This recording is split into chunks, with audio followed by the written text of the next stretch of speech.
Hello everyone, कैसे हैं सब लोग? बढ़िया। बेटा आज हम आपके लिए लेके आए हैं सीएमए फाइनल डायरेक्ट टैक्स की बिट क्वेश्चंस का पार्ट 4। 3 पार्ट मैं आपको ऑलरेडी दे चुका हूं और 4th पार्ट हम आज कर रहे हैं। तो चलिए शुरू करते हैं क्वेश्चन नंबर 91 से। क्या कह रहा है क्वेश्चन नंबर 91? देखिए, the amount of deduction in respect of salary paid to its own member in case of AOP, ये एओपी है एक्चुअली, ठीक है। इज, बताइए, अगर कोई एओपी अपने मेंबर को कोई सैलरी, कोई रेमुनरेशन या कुछ भी देती है, इस टाइप का कोई पेमेंट, तो क्या वो अलाउेबल है? और अगर हाँ तो कितना? नहीं, ये बिल्कुल भी अलाउेबल नहीं है। आपको याद होगा मैंने आपको एक सेक्शन पढ़ाया था, सेक्शन 40B, जिसके अंदर लिखा गया था कि एओपी और बीओआई अगर अपने मेंबर को कोई भी सैलरी, ठीक है, कमीशन या कोई भी रेमुनेशन देती है तो वो कंप्लीटली क्या है? डिसअलाउड है, ठीक है। तो यहाँ पे हमें पूछा गया है कि कितना अलाउ होगा, तो हम क्या लिखेंगे? विदाउट एनी लिमिट अलाउ हो जाएगा? नहीं। 150? नहीं, नील। हम लिखेंगे नील, कि कुछ भी अलाउड नहीं होगा, पूरा का पूरा डिसअलाउड हो जाएगा, ठीक है। चलिए नेक्स्ट देख लेते हैं question number 92। The commissioner of income tax shall dispose of appeal within a period of from the financial year in which appeal is made। मतलब ये बात कर रहा है बेटा सीआईटी अपील्स की। थोड़ा सा इन्होंने ये यहाँ पे एक्ट डाल के कंफ्यूज कर रखा है, ठीक है। इनकम टैक्स में जो सीआईटी अपील्स होते हैं उसकी बात कर रहे हैं कि उनके पास जो अपील आती है वो उसको कितने टाइम में डिस्पोज कर देंगे। तो इसके लिए जो टाइम दिया गया है बेटा वो 1 साल का टाइम दिया गया है, कि जब उसके पास अपील आती है, जिस साल में उनके पास अपील आती है, वहां से वो 1 साल के अंदर अंदर उसको क्या कर देते हैं? डिस्पोज कर देते हैं, ठीक है। ओके, ये जितने भी देखो टाइम लिमिट वाले क्वेश्चंस होते हैं ना, कि कितने टाइम में अपील कर सकते हैं या कितने में डिस्पोज होनी चाहिए वगैरह, ये बड़े इंपॉर्टेंट बनते हैं एमसीक्यू पैटर्न के अंदर। तो इनको आप बड़ा ध्यान से समझें। ओके, आगे चलते हैं। As per section 142(2)(a), 142(2)(a) किसका है? याद दिला दूं मैं आपको कि स्पेशल ऑडिट का सेक्शन है, ठीक है। The tax authority can direct the tax payer to gets his account audited from a chartered accountant nominated by the principal commissioner और चीफ कमिश्नर और प्रिंसिपल कमिश्नर और कमिश्नर, ठीक है। इसका मतलब ये पूछना चाह रहा है कि स्पेशल ऑडिट किससे करवाई जाती है? सीए से करवाई जाती है। सीए को नॉमिनेट किया जाता है, चार्टर्ड अकाउंटेंट को नॉमिनेट किया जाता है और उससे आपको अपने अकाउंट्स ऑडिट करवाने होते हैं। इवन इफ आपके अकाउंट्स ऑलरेडी ऑडिटेड हैं तो भी आपको अकाउंट्स ऑडिट करवाने होंगे। ओके, चलिए आगे चल लेते हैं क्वेश्चन नंबर 94 पे। वो क्या कह रहा है? The quantum of deduction in respect of royalty on patent as mention in section 80 RRB। आपको याद है डिडक्शंस वाले चैप्टर में हमने 2 सेक्शन पढ़े थे, 80 QQB और 80 RRB। QQB जो था वो बुक्स पे रॉयल्टी का था और ये पेटेंट पे रॉयल्टी का है, ठीक है। और दोनों के अंदर ही जो मैक्सिमम लिमिट थी वो कितने रुपए की थी? 3 लाख रुपए की थी। तो यहाँ पे हमारा आंसर हो जाएगा 3 लाख रुपए। 3 लाख रुपए का डिडक्शन हमें यहाँ पे मिल सकता है, एक्चुअल अमाउंट और 3 lakh whichever is less. Okay, चलिए क्वेश्चन नंबर 95 क्या कह रहा है? The additional tax will have to paid by the principal officer of the domestic company and the company, मतलब प्रिंसिपल ऑफिसर करें या कंपनी करें, within a period of from the date of declaration of dividend. इसका मतलब ये कौन से tax की बात कर रहे हैं? ये डीडीटी की बात कर रहे हैं, डिविडेंड डिस्ट्रीब्यूशन टैक्स, कि जब आप डिविडेंड डिक्लेयर करते हैं तो आपको डीडीटी एडिशनली देना होता है और ये डीडीटी आप कितने दिन में जमा करवा देते हैं, ठीक है। डिक्लेरेशन ऑफ डिविडेंड से 14 डेज के अंदर अंदर आपको डीडीटी जमा करवाना होता है, ये मैंने आपको पहले भी बताया हुआ है, ठीक है। तो with in 14 days of declaration of dividend आपको डीडीटी जमा करवाना होता है। ओके, क्लियर है बेटा यहाँ तक? चलिए आगे देख लेते हैं। आगे लिखा गया है in case of local authority, in case of local authority the return is verified bye. Local authority की जब रिटर्न फाइल होती है तो वेरीफाई कौन करता है बेटा? ये है हमारा सेक्शन 140 साइनिंग ऑफ रिटर्न का, जिसके अंदर हमने डिफरेंट डिफरेंट एसएससी के लिए बताया था कि किसके रिटर्न को कौन वेरीफाई करेगा।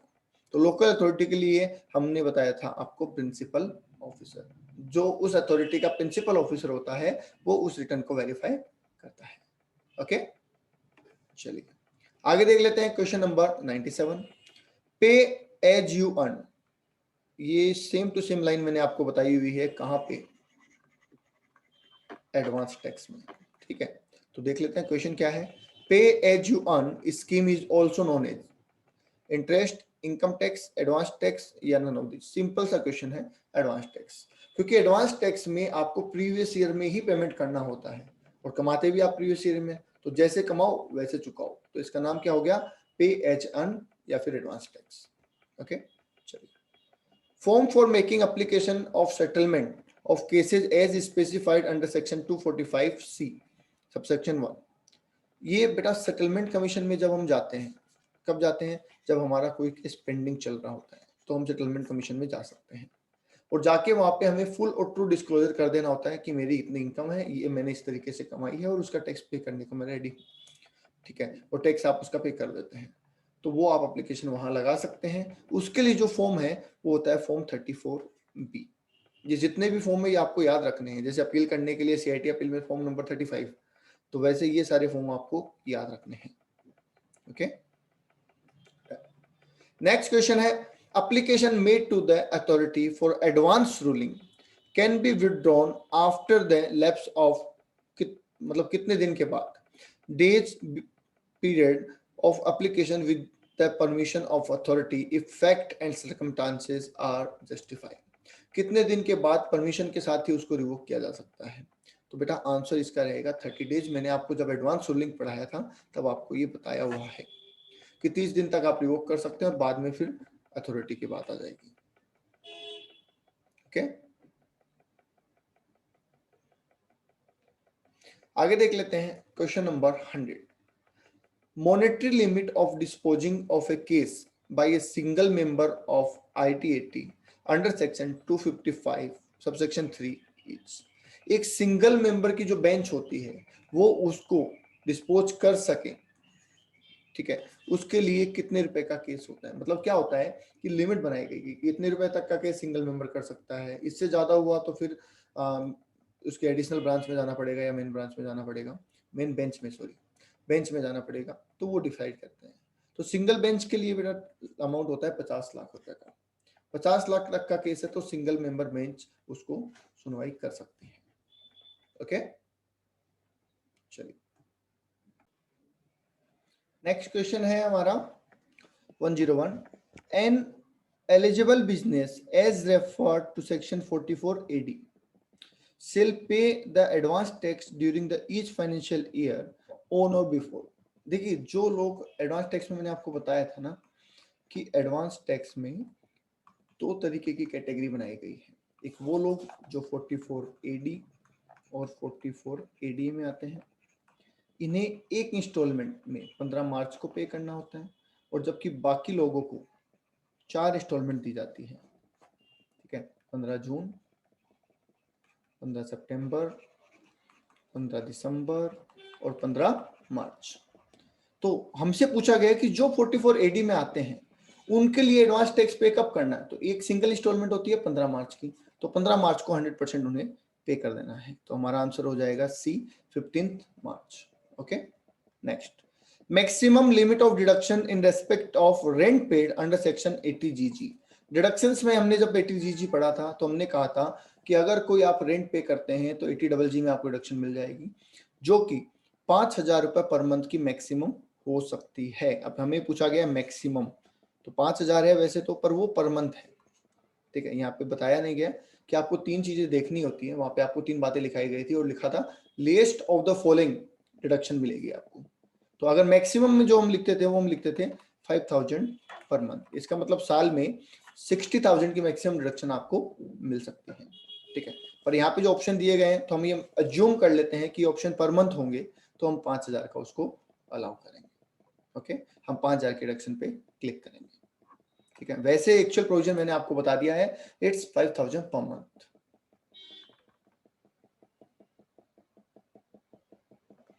नेक्स्ट देख लेते हैं question number 103। Prosecution can be launched and taxpayer can be punished if commit willful failure to produce before the tax authorities the accounts and documents as demanded under section। तो सीधा सीधा ये पूछ रहा है कि अकाउंट्स और डॉक्यूमेंट कौन से सेक्शन में मांगे जाते हैं। ठीक है, देखिए 139 जो सेक्शन है वो due date of filing of return का होता है, अगर सब सेक्शन 1 की बात करें तो। फिर return of loss, visited return, device return, उन सब के आते हैं। 142(1) के अंदर रिटर्न मंगवाई जाती है आपसे या फिर डॉक्यूमेंट मंगवाए जाते हैं। ठीक है, सबसेक्शन 1 की बात करें, जैसे 142(1) रिटर्न के लिए, 142(1)(2), ठीक है, ये डॉक्यूमेंट मंगाने के लिए, तो ये सारी चीजें इसमें आती है। 148 रीअसेसमेंट का सेक्शन है और नन ऑफ द अबव। तो हम कहेंगे 142(1) में डॉक्यूमेंट मांगे जाते हैं और वो अगर आपने फर्निश नहीं करें तो फिर आपके खिलाफ प्रोसिक्यूशन लॉन्च हो सकता है और आप पे पेनल्टी भी लगाई जा सकती है। ठीक है, चलिए आगे लिखा है 104 section, question number 104। The provision of section 80JJAA is applied to the business of manufacturing of goods in a factory where the workmen are employed for not less than, मतलब मिनिमम कितने टाइम का काम करना है employ को, तो 80JJAA लगेगा वरना नहीं लगेगा। ठीक है, तो ऑप्शन देख लेते हैं, 100, 200, 300 एंड 600। नहीं, इनमें से कोई भी ऑप्शन नहीं होगा। आई थिंक ये पुराना क्वेश्चन है। ठीक है, मैंने आपको दो लिमिट बताई हुई है, एक तो 240 डेज की बताई हुई है और एक 150 डेज बताया हुआ है आपको। ठीक है, अगर कोई और चीज की मैन्युफैक्चरिंग है, जनरल मैन्युफैक्चरिंग है, तो 240 डेज है, और कुछ स्पेसिफिक चीजें जैसे कि अपैरल्स है, ठीक है, फुटवियर है, लेदर प्रोडक्ट है, उन सब के लिए अपीयरेंस, फुटवेयर, लेदर प्रोडक्ट, इनके लिए 150 डेज मिनिमम रिक्वायरमेंट है और बाकी सबके लिए 240 डेज की मिनिमम रिक्वायरमेंट है। मतलब अगर एम्प्लॉय ने, वर्कर ने इतना काम किया है तो ही उसे इस कैटेगरी में इंक्लूड किया जाएगा, वरना इस डिडक्शन के लिए उसे कंसीडर नहीं किया जाएगा। तो इनमें से कोई ऑप्शन नहीं रहेगा, हमारा ऑप्शन रहेगा जनरली 240 रहेगा, और स्पेसिफिकली पूछा जाए अपैरल्स, फुटवेयर या लेदर प्रोडक्ट के लिए तो 150 डेज रहेगा। ओके, चलो नेक्स्ट आ रहा है question number 105। Penalty to produce the information and documents within the period allowed under section 286(6) each. 286 में पेनल्टी कितनी लगेगी ये हमें बताना है। तो ये होगा 5,000 पर डे, ये पेनल्टी हो जाएगी 5,000 पर डे की। ठीक है, अगर आपसे डॉक्यूमेंट्स मांगे गए और आपने जितने टाइम में बोला था उतने में नहीं प्रोड्यूस किए हैं तो ये आपके लिए 5,000 रुपये पर डे की पेनल्टी में जाएगा। ओके, आगे देख लेते हैं।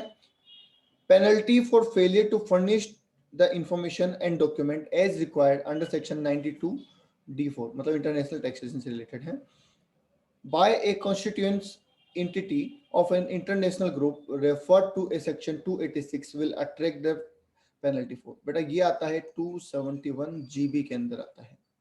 ठीक है, जिसके अंदर लिखा गया है कि 92(d)(4) में जो आपसे डॉक्यूमेंट मांगे गए हैं, अगर आप वो नहीं देते हैं, वो देने में आप फेल हो जाते हैं, तो फिर आपके ऊपर पेनल्टी चार्ज होती है, और वो पेनल्टी होती है आपके ऊपर 5 लाख रुपए की। 5 लाख रुपए की पेनल्टी आप पे चार्ज होती है यहाँ पे, अगर आप ये फेल हो जाते हैं डॉक्यूमेंट फर्निश करने में। ठीक है, देखिए जितने भी सेक्शंस पेनल्टी के हैं, ठीक है, वो आपको याद करने हैं। और उनका स्ट्रेट फॉरवर्ड आंसर आपको देना है। मैं पहले भी कह चुका हूं कि जहां पे भी मॉनेटरी लिमिट्स आ रही है वो आपके लिए वैसे ही इंपॉर्टेंट हो जाते हैं। ठीक है, चलिए आगे देख लेते हैं 107। फॉर एवरी नॉन कॉर्पोरेट, काम की बात क्या है, non corporate tax payer to whom the provision of AMT apply is required to obtain a report from a chartered accountant in form number on or before the due date of filing of return of income। ऐसा same question I think bit question में पहले आ चुका है, जिसमें AMT और MET दोनों के form के बारे में पूछा गया था, और मैंने आपको वहां पे क्लियर कर दिया था कि MET के लिए हमें 29B और AMT के लिए हमें 29C फॉर्म सबमिट करना होता है, जिसके अंदर चार्टर्ड अकाउंटेंट ये सर्टिफाई करता है, ये बताता है कि आपने जो कैलकुलेशन की है वो सही है। ओके, चलिए क्वेश्चन 108 क्या कह रहा है, where the assessed income is more than, where the assessed income is more than 2 lakh then the fees for filing, मतलब 2 लाख से ऊपर की अगर इनकम है तो fees for filing of appeal to ITAT, ITAT के पास अपील फाइल करने की फीस क्या होगी। तो ये तो सीधा सिंपल है, मैंने आपको बताया हुआ है, और अपन ने जब पढ़ा था तो फीस अलग अलग लिखी थी, CIT की फीस अलग लिखी थी और ITAT की फीस अलग अलग लिखी थी। तो यहाँ पे आपको लिखवाया गया था 1% of assessed income subject to the maximum of 10,000। ठीक है, CIT की अलग है, ITAT की फीस अलग है, ये बात आप ध्यान रखेंगे। ओके, तो हमारी फीस रहेगी 1% of assessed income subject to the maximum 10,000, मतलब जितनी इनकम है उसका 1% ले लीजिए, और मैक्सिमम 10,000 होना चाहिए। उससे ज्यादा जाता है तो भी आप 10,000 की ही मैक्सिमम पेनल्टी लगा सकते हैं, हाँ फीस सॉरी भर सकते हैं। आगे देख लेते हैं 109 क्या कह रहे हैं, the loss of speculation business of any assessment year is allowed to be set off. कौन सा लॉस है, स्पेकुलेशन बिजनेस का लॉस है, is allowed to be set off only against the profit of. ये तो वो है ना एक्सेप्शनल केसेस है, जैसे कि स्पेकुलेशन बिजनेस स्पेकुलेशन से होता है, स्पेसिफाइड बिजनेस स्पेसिफाइड से होता है, owing and maintaining horse for race, owing and maintaining horse for race से ही सेट ऑफ होता है। तो स्पेकुलेशन बिजनेस से ही सेट ऑफ होगा, इसमें तो कुछ सोचने वाली बात ही नहीं है। ओके, चलिए आगे देख लेते हैं क्वेश्चन नंबर 110 क्या कह रहे हैं, As per section 245D1, on receipt of application under section 245C, settlement commission shall within कितने दिन के अंदर from the date of receipt of the application issue a notice to the applicant requiring him to explain why the application made by him be allowed to proceed with। देखो ये सीधा simple क्या कहना चाह रहा है कि एक एसएससी, मैंने आपको बताई थी ना पूरी प्रोसेस, कि ये एसएससी जिसका कोई पेंडिंग केस चल रहा है ये जाता है सेटलमेंट कमीशन के पास। तो सेटलमेंट कमीशन 7 दिन के अंदर इसे एक शोकोज नोटिस इशू करता है, इसको बोलते हैं शोकोज नोटिस। ठीक है, और फिर 14 डेज के अंदर वो उसे एक्सेप्ट या रिजेक्ट करता है। तो 7 दिन के अंदर शोकोज नोटिस भेजता है कि हम आपके एप्लीकेशन एक्सेप्ट क्यों करें, आपका एक्सप्लेनेशन मांगता है, और उसके बाद 14 डेज के अंदर उसे एक्सेप्ट या रिजेक्ट करता है। हमसे ये पूछा गया है कि ये नोटिस कितने टाइम में जाएगा, तो आंसर हो जाएगा हमारा कितना, 7 डेज, बी आंसर हो जाएगा। 7 दिन के अंदर शोकोज नोटिस इशू कर दिया जाता है। ओके, बोलिए क्लियर है यहां तक। चलिए आगे चलते हैं, नेक्स्ट क्या कह रहा है question, where PQR Limited is set up on 1st April 2016 and assuming that the necessary conditions are fulfilled, the basic rate of income tax applicable excluding the surcharge and education cess under section 115BA of the income tax। 115BA में income tax की rate क्या है, सीधा simple इतना पूछा है। ये ऐसा एक क्वेश्चन सेम पहले भी इसी क्वेश्चन में बिट क्वेश्चन में आ चुका है, और मैं आपको एक्सप्लेन कर चुका हूं कि 25% की रेट वहां पे रहेगी। ठीक है, इसमें टर्नओवर के कुछ लिमिट्स हमने पढ़े थे। ओके, आगे देख लेते हैं क्वेश्चन नंबर 112 क्या कह रहे हैं, डिडक्शंस एट द रेट, क्या रेट से कितने परसेंट से डिडक्शन मिलती है अंडर सेक्शन 32AC। ओहो 32AC, ये तो बेटा बहुत पुराना सेक्शन है, ये तो खत्म हो चुका है। ठीक है, तो इसका तो आपके एग्जाम में आने का कोई चांस नहीं है, पुराना क्वेश्चन है। ठीक है, 32AC इसको बोलते थे हम इन्वेस्टमेंट अलाउंस। ठीक है, और ये तब मिलता था जब 31 मार्च 2017 तक आपने कोई प्लांट एंड मशीनरी परचेज की हो। ठीक है, और अब तो खत्म हो गया ये, तो अब तो अप्लीकेबल ही नहीं है। और उस टाइम पे ये था कि अगर 25 करोड़ तक की आपने मशीनरी खरीदी है तो 15% आपको रिडक्शन मिलेगी, 15% मिलती थी, पर अब ये इररिलेवेंट है। आई डोंट थिंक इसका कोई क्वेश्चन आ सकता है, क्योंकि ये सेक्शन 2017 में ही खत्म हो चुका है। आगे देख लेते हैं क्वेश्चन नंबर 113 क्या कह रहे हैं। Mister Humayun, an individual has received a gift of tick coat, मतलब जो बेड होते हैं ना, वुडन के जो बेड टाइप होते हैं उनको बोलते हैं, worth rupees 1,20,000 from his friend on 1st February 2017. The amount to be treated as income of other source. Other source में कितना अमाउंट टैक्सेबल होगा, बहुत अच्छा पॉइंट है। लेटेस्ट अगर हम बात करें, क्वेश्चन तो पुराना है और लेटेस्ट हम बात करें तो 56 to 10 में ये कवर होता है। और इसको देखते ही आप डेफिनेटली गलती करते हैं एग्जाम में, क्योंकि बच्चे का काम क्या है, उसने कई चीजें रटी हुई हो सकती है, या फिर बस उनको बोलते हैं ना, हल्का सा याद क्या हुआ है, 50,000 की लिमिट है, 50,000 से ऊपर हुआ तो गिफ्ट टैक्सेबल है। तो देखो यहाँ पे आप क्या करेंगे, आप कहेंगे सब इंडिविजुअल है, यस गिफ्ट मिला है, क्या गिफ्ट देने वाला रिश्तेदार है, आप कहेंगे नहीं तो फ्रेंड है, तो बस अननोन से मिला है तो 50,000 से ऊपर फुल्ली टैक्सेबल है, तो आप फटाफट 1,20,000 पर टिक कर देंगे। तो ये आंसर आपका गलत हो जाएगा। आपको याद होगा इसमें मैंने आपको एक प्रॉपर्टी की डेफिनेशन लिखाई होगी कि ये सेक्शन उन्हीं चीजों पे एप्लीकेबल होगा, मूवेबल और रिमूवेबल, जो प्रॉपर्टी की डेफिनेशन में आते हैं, जिसके अंदर हमने land and building, shares and securities, ठीक है, jewellery, Boolean, archaeological collection, drawing, painting, ऐसी कीमती चीजें पढ़ी थी।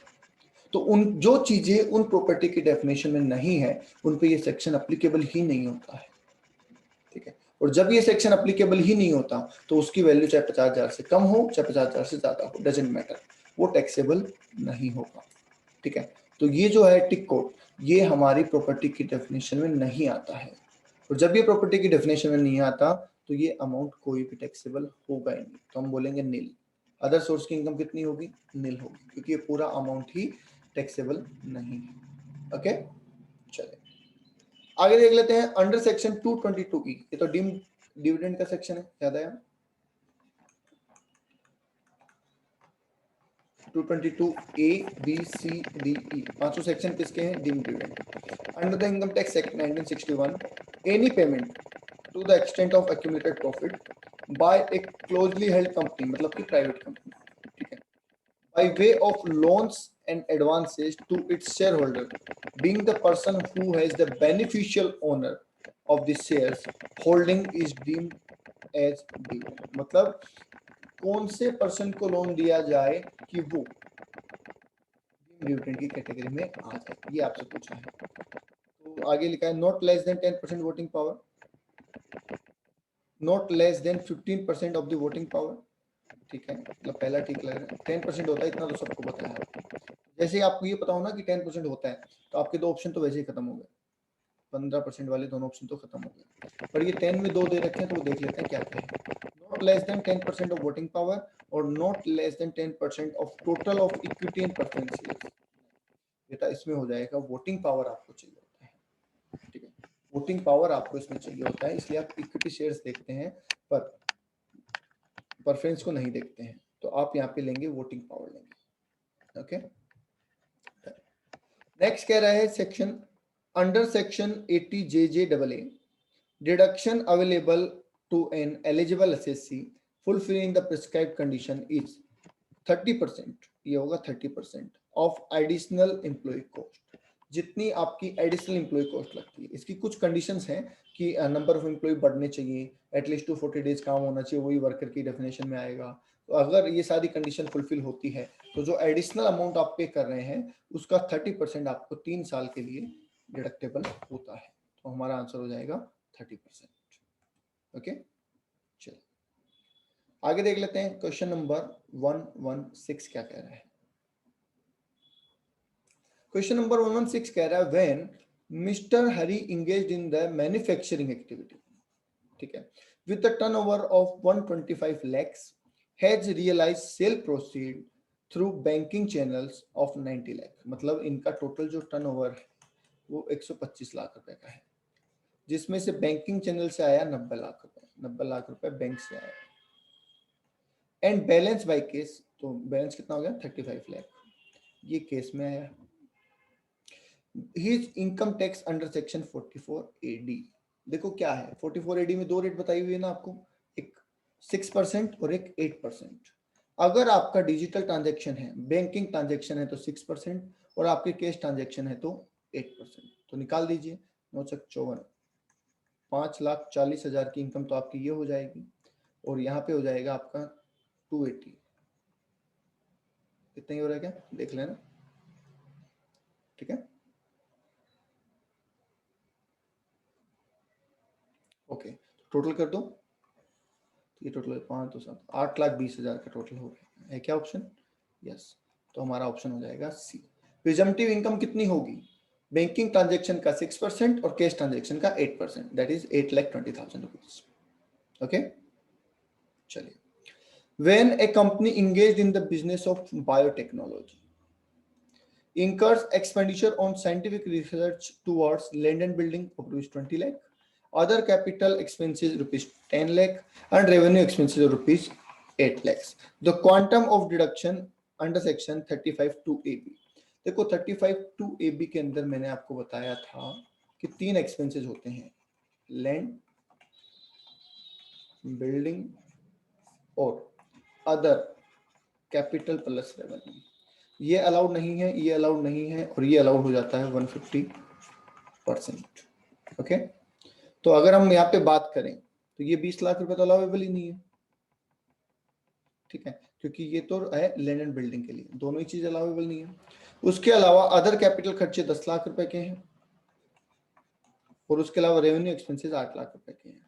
तो इन दोनों का 150% निकाल दीजिए आप, तो ये हो जाता है 27 लाख। 18 लाख रुपए का 150% हो जाएगा 27 लाख। तो हम क्या कहेंगे कि 27 लाख अलाउ हो जाएगा 150% of total expenditure other than land and building. Okay, next देख लेते हैं क्वेश्चन नंबर 118 क्या कह रहे हैं।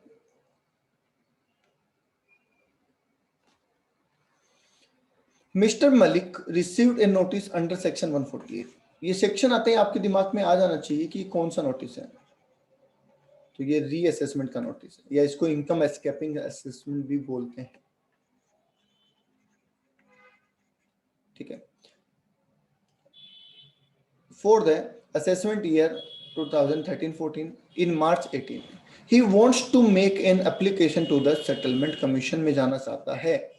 The additional amount of income tax payable on the income disclosed in the application to the settlement commission must exceed. देखिए, आपको ये बताया हुआ है कि सेटलमेंट कमीशन में जाने के लिए आपको एक मिनिमम अमाउंट का टैक्स होना चाहिए, आपका जो मामला है वो उतना होना चाहिए, जिसमें कहा गया अगर सर्च का केस है, अगर सर्च का केस है तो अमाउंट आपका ज्यादा हो जाएगा, 50 लाख हो जाएगा, और बाकी कोई केस है तो आपका अमाउंट 10 लाख रुपए रहेगा। तो यहाँ पे आपका अमाउंट कितना रहेगा? 10 लाख।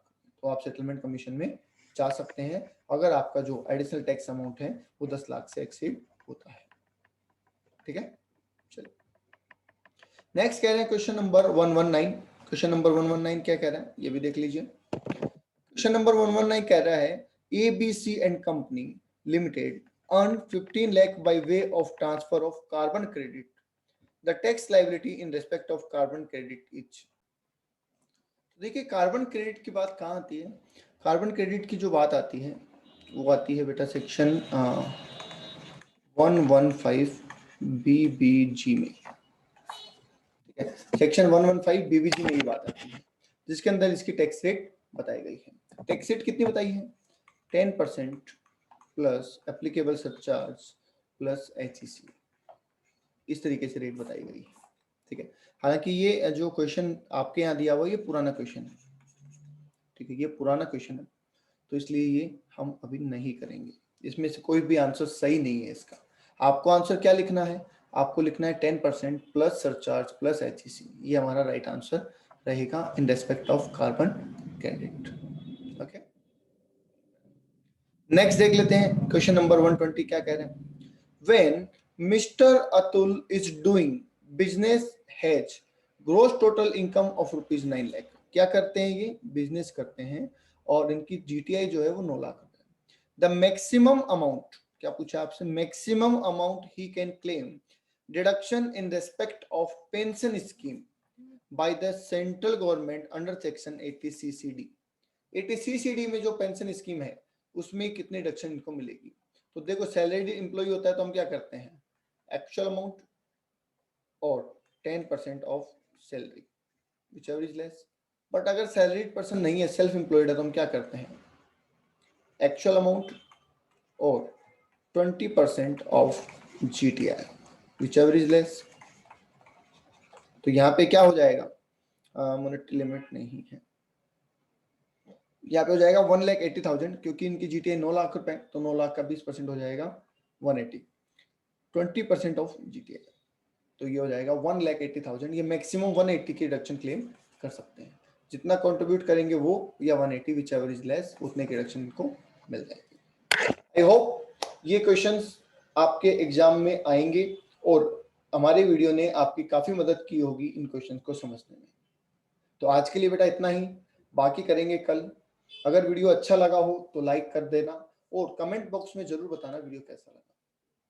ठीक है, आज के लिए इतना ही, थैंक यू। कल फिर मिलेंगे आपसे बाकी वीडियो, बाकी एमसीक्यू के साथ।